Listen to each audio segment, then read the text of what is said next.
I did work experience at one of the big 4 firms. They liked me, so they kept me on board. And every day after work, I'd perform magic for every single department in the accounting firm. I loved it. And one day, one of the partners came out. And I remember this curtain because this partner always had a hand in his pocket. And I always thought this was super weird. I'm like, why do you keep your hand in your pocket all the time? And one day he comes out, he pulls his hand out of his pocket and he goes, Vin, before I show you my hand, I have to tell you that in 6 months' time, 2 things will happen. I'm either gonna fire you or you can quit.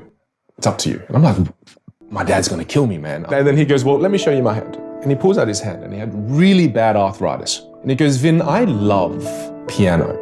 I gave it up when I was in my late 20s to build this firm.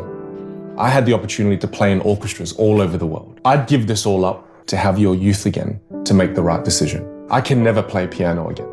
You need to do what you love. You're in the wrong career.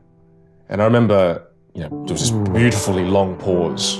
And I said to him, can you come home and tell my dad the same thing you just told me? That's bloody brilliant. And bless his heart, he came home and had dinner with my family. He did? Yeah, absolutely. He helped my dad see something in me that my dad was afraid to see.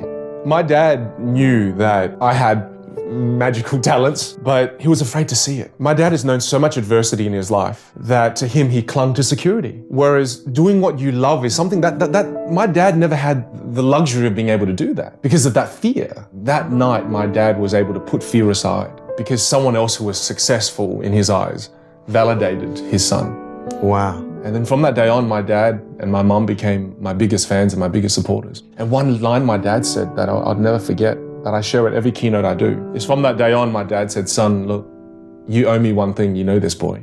You actually owe me one thing. You have to jump as high as you can in this life. And as long as I'm alive, I'll forever be your net from this point on. Oh. Yeah. So that hit home. Wow.